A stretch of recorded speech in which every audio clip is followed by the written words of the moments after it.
வடகிழக்கு பருவமழை தீவிரமடைந்துள்ளதால் புதுவைக்கு ஆரஞ்ச் அலர்ட் எச்சரிக்கை விடுக்கப்பட்டு 24 மணி நேரமும் செயல்படும் கட்டுப்பாட்டு அறைகள் திறக்கப்பட்டிருந்தன. மேலும் பள்ளி கல்லூரிகளுக்கும் விடுமுறை விடப்பட்டிருந்தது. இந்நிலையில் புதுச்சேரியில் இரவு பகல் பாராமல் கொட்டி தீர்த்த கனமழையினால் தாழ்வான பகுதிகளில் வெள்ளம் புகுந்தது.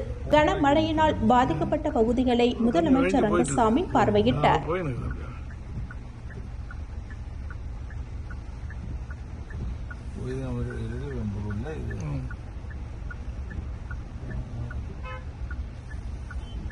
விழுப்புரம் மாவட்டம் திண்டிவனம் வீடூர் அணை முழு கொள்ளளவை எட்டியது. நீர்மட்டம் உயர்ந்துள்ளதால் வீடூர் அணை திறப்பு. இதன் மூலம் சங்கராபரணி ஆற்றின் இருபுற கரையோர பகுதிகளில் உள்ள கிராமங்களுக்கும் பொதுமக்களுக்கும் வெள்ள அபாய எச்சரிக்கை விடுக்கப்பட்டுள்ளது. போங்க, இது அப்படியே போயிட்டே இருந்துருக்கும்.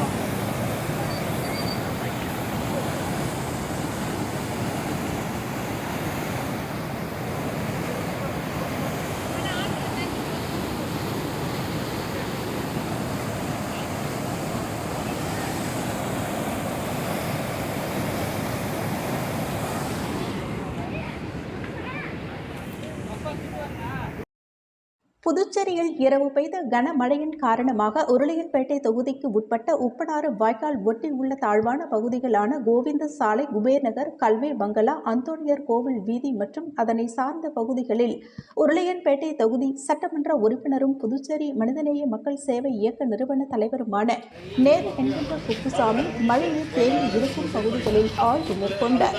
ஆய்வின் போது புதுச்சேரி நகராட்சி ஆணையர் கந்தசாமி, பொதுப்பணித்துறை பொது சுகாதார பிரிவு செயற்பொறியாளர் மற்றும் புதுச்சேரி நகராட்சி செயற்பொறியாளர் சிவபாலன், உதவி பொறியாளர் நமச்சிவாயம் மற்றும் பொதுப்பணித்துறை நகராட்சி அதிகாரிகளும் மேலும் உருளையன்பேட்டை தொகுதியைச் சேர்ந்த மனிதநேய மக்கள் சேவை இயக்க பிரமுகர்கள், நிர்வாகிகள் பலர் உடன் இருந்தனர்.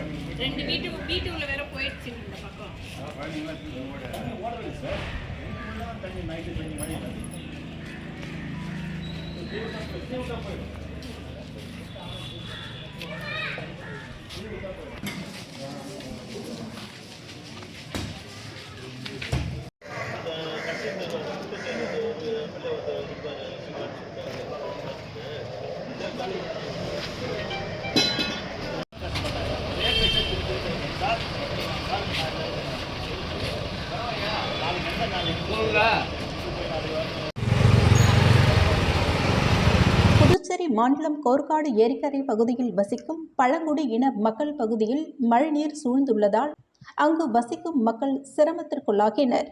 இதற்கு அரசு நடவடிக்கை எடுக்க வேண்டும் என அவர்கள் கோரிக்கை விடுத்துள்ளனர்.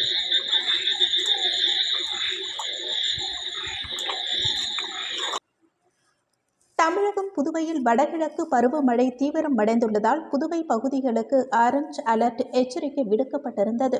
இந்நிலையில் புதுச்சேரியில் பகல் இரவு பாராமல் கனமழை கொட்டி தீர்த்தது.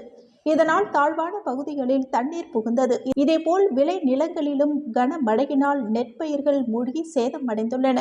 புதுவை கிராமப்புற பகுதிகளான பாகூர், வில்லியனூர், நெட்டப்பாக்கம், மண்ணாடிப்பட்டு உள்ளிட்ட பல்வேறு கிராமப்புற பகுதிகளிலும் விளை நிலங்களில் வெள்ளம் புகுந்து நெற்பயிர்கள் சேதமடைந்துள்ளன.